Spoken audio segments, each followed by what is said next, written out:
Hello, everyone. I'm Sam Eckmann of Gold Derby, and with me is Darren Morze, the composer for the new film Mass, Fran Kranz's new extraordinary film. And Darren, this seems like a tricky music to approach. A tricky movie to approach in terms of music, because it's so much centered around this very tight conversation of these four people.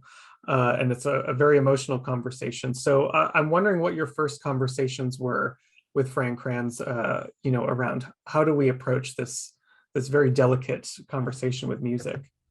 Well, first of all, hi Sam, and basically, Fran and I have known each other for a while. I've scored a couple films that he's acted in, and when I heard that he was directing one and writing one, I wanted to know what the deal was, and so we met up in LA. Basically, like a few weeks before lockdown. I was on tour at the time, just like I am right now. And sorry that you're going to hear that every time someone comes in and out of the door. But basically, he sent me the current cut of the film, and I watched it. And then we met up before the gig to talk about it. And I was basically like, it doesn't need music at all, man. Like, it's kind of pretty great as it is. When you're a film composer, usually when people, say, I'd like you to have a look at this and tell me what you think you could do. A lot of times you're kind of thinking of how you can enhance, or sometimes how you can save the film or save certain scenes, do this and do that. This is one of the rare instances in my life where I've watched the film and I watched it, and there was still some editing to be done, and they were doing this and doing that. But more or less, to me, when I watched it, it was more or less a completed film, and it was, I was moved by it. Everything was, it was beautiful and sad, and it really hit all the points for me, as if it was done. So.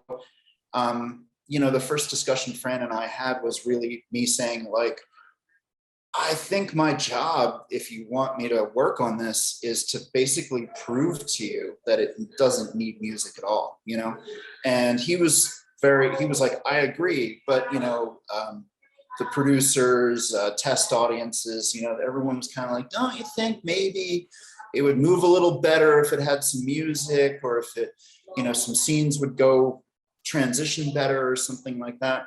But yeah, no, I mean, I just thought it was perfect exactly the way it was. And so I knew it was going to be a pretty gigantic task, like basically just proving that if you want it to really have maximum emotional impact, just quiet, just let the acting do all the work, because it's so great.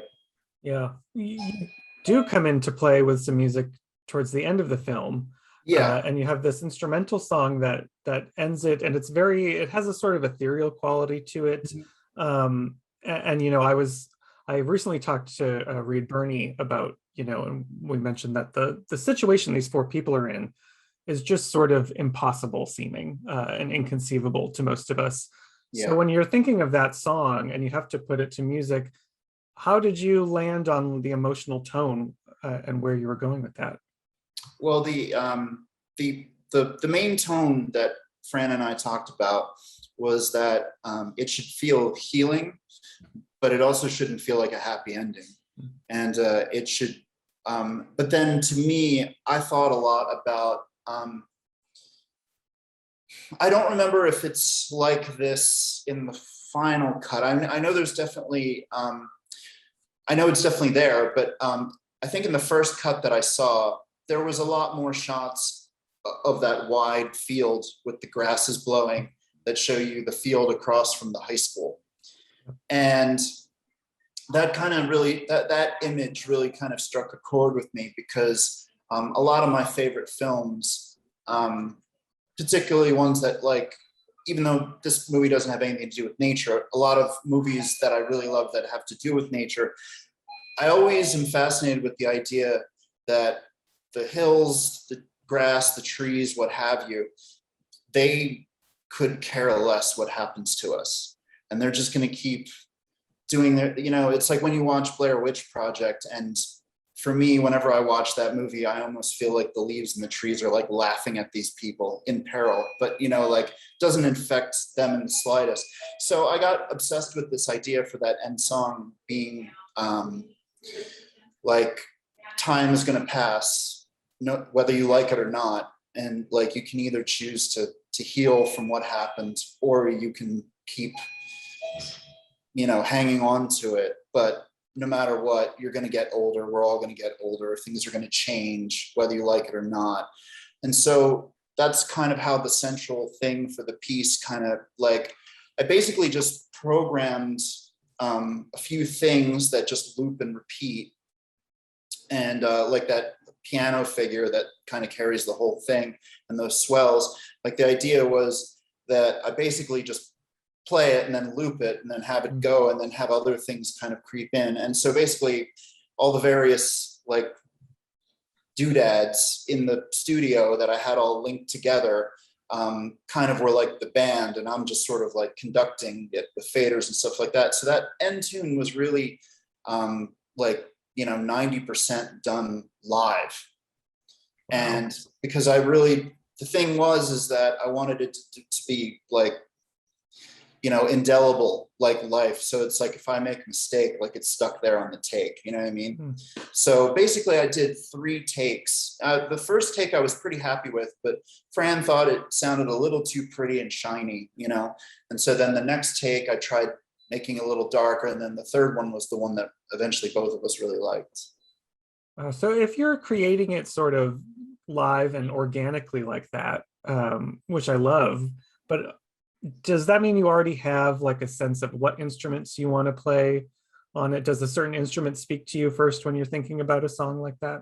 Well, yeah, I mean, I chose piano for the main thing, simply because I thought it was a nice segue to when you hear the piano lessons in the church, and it's like a good, subliminal link to, and then you hear the choir practicing, and then as far as other instruments, like I just wanted things that just felt like time slowly going by. So there's this one instrument called a mescaline, which is this thing that looks like like an alien spaceship. It basically you just get it going, and it kind of, you never tell it what to do. It just kind of, you start plugging things in and see what it gives you. And so it gave me that. So really the start of it was that sort of moaning sound that kind of happens in the background.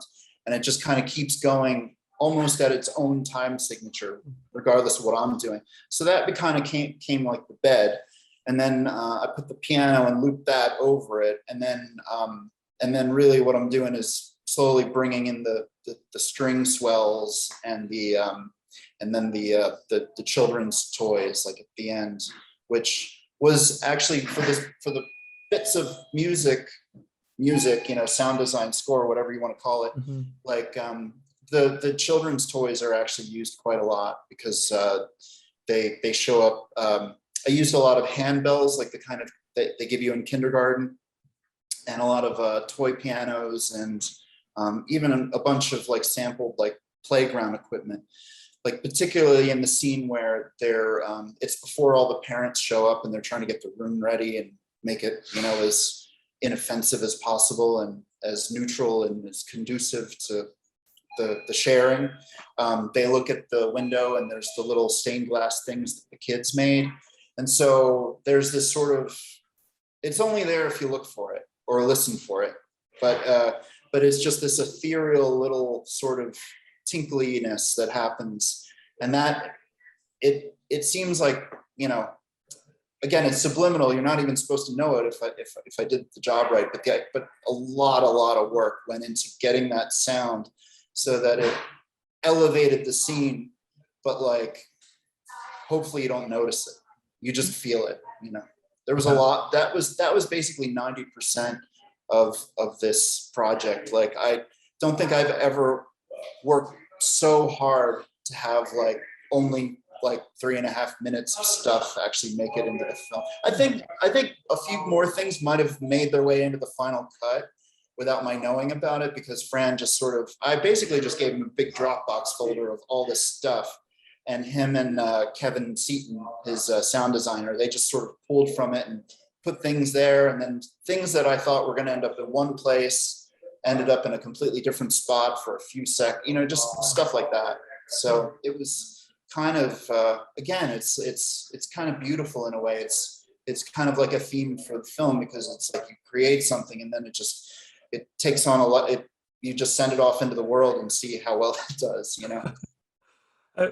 It is very subtle and very ambient, and it's a very unique style of working. Was Fran sort of reticent to come around to that? How quickly did he come around to the prospect of there being that type of subtle work with the music? Well, I mean that's what we had talked about. I can't remember the name of it right now, but there was like an Ingmar Bergman film that he was initially very inspired by. It's one with like I think it's like a librarian and a kid. I'm so sorry, I can't remember the name of the film right now. But basically the whole score is just like one piano note, bing, and then like something else happens and it goes bing, and he had that idea of having it be that minimal. And then I kind of suggested to him, well, why does it even have to be an instrument? Like, let's just play with, you know, sounds and just feelings and drones, as opposed to like, you know, something recognizable. Because I felt like it was really important to me that the only recognizable instruments in the movie be the piano lesson and the choir at the end. Because my main goal was to never have, I mean, it's always a goal in filmmaking, but for this one, like 1000%, like you should feel like these are real people. You should feel like this is really happening. And to me, like sometimes when you hear strings or you hear like proper score, like your brain knows it's a movie, you know? And I wanted this to be more in the realm of, I don't know, like a not that it's a horror movie, but like a found footage horror movie where there's no scares whatsoever. So the scares are almost better because nothing about it feels cinematic. It just feels like you just walked in on these people's lives. So that was kind of like my own prime directive. And then I talked with Fran about it at length, and then we eventually decided to go down that road. And then we tried a few other things, and just to sort, but it was, for me, it was always just like process of elimination. You know, it was like, let's just try this just so I can be sure that it's not the right thing, you know? Yeah. It's a lot of it happens very organically is the word I would ascribe to it. You said the word alien before with that instrument, the sound it creates, which I love the way that your song ends, because it almost kind of everything dissipates, almost like fades away into sort of like a very organic, like, but alien soundscape in this kind of staticky way at the end. How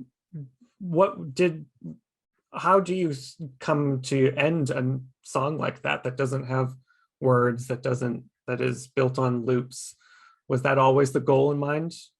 Yeah, well, it because it was a live performance, like you just start being like, well, for one thing, you know, I basically figured out from that, I found out from them like how long this thing needs to be, like for it to last the whole credits. So I had a clock going to kind of signal like when it's time to get off the stage, as it were, you know? So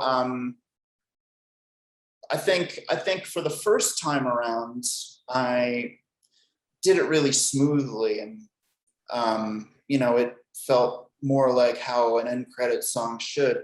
But then with each subsequent take, I just found myself dropping stuff off sooner and fading things or washing them out sooner. And then I kind of just liked the whole aspect of just leaving the one thing or the couple of elements just going, just so you can listen. And again, it just adds to that sort of panoramic kind of like, well, again, it's like things are moving away and, you know, bye-bye, and that's it, you know? And yeah. Yeah. As a composer, do you find that you take inspiration from a similar Do you find that you have a similar way into a script each time you work, or does it vary depending on project? Oh yeah, it varies a lot. Some people I work with over and over again. So I start writing music for them while they're still writing the scripts. And then other people or other projects, I just get a cold call and they're like, we don't know what to do with this thing. We've tried 2 different people. Can you see if you can get this done in whatever ridiculous amount of time? And then, and we've, filled the whole thing with music from Under the Skin or Drive or whatever. And then I have to figure out how to give them what they want without ripping off Cliff Martinez, and then there's other projects where I just watch it and, I ask them to leave the temp music out and, I come up with what I think is like the logical idea or what seems to me like the best thing to do. And then they're like, the producers and the director are kind of like, well, geez, we never thought of that. Go for it, Yeah. So usually the best, unless sometimes you get a project and, it's like, I don't know, like a thriller and they really want this. And it's, it's like writing ska music or punk rock music. There's parameters, you got to stick to them and that's what you do. But oftentimes I find like the crazier the idea is, or the more it seems like the not right thing to do, that's usually what leads you towards something that you're proud of at the end. Yeah. Well, I'm curious then, before I let you go, there's so many ways, obviously, that you've had to work over your career. For Mass, this seems like a pretty unique way of working. So how do you see yourself and your music? How do you see it, like your mission statement of how does it support the story on screen? Do you mean like how working on Mass is going to do other things that I'm working on, or do you mean or just like how does your music, how do you see your music fitting with a story or the story on screen being told? Oh, well, yeah, like in all of the projects that are my own personal favorites, like the score is always sort of a character in the film without drawing, it's like, if I get it right, I feel like you kind of can't imagine the film without it. And I know it sounds a little ridiculous to say that about a film where there's only like 7 minutes total of music that I've done, but but in general, it's still that concept. And knowing when not to do something is almost more important to me than doing something. Like there have been many, many times where I've thought a scene like blows me away and I'm like, no, just it doesn't need anything. And then they kind of, no, really, we want you to put something in there because we feel like it needs something. And I do it and it works out. But many times, a lot of my own favorite films ever have very little music in them because, then when the music does come in, it has the biggest impact emotionally, subliminally, and like moving the story forward or sending the audience down the wrong path or what, whatever the goal of the story and the scene is. So I guess, the main thing is just doing whatever it takes to effectively tell the story the best. Well, I think you did that with Mass. It was fascinating hearing about it all. Everyone who's out there watching, please subscribe to Gold Derby and keep in touch with us throughout the season. Darren Morze, thank you once again. It was great to talk to you. Thanks for having me.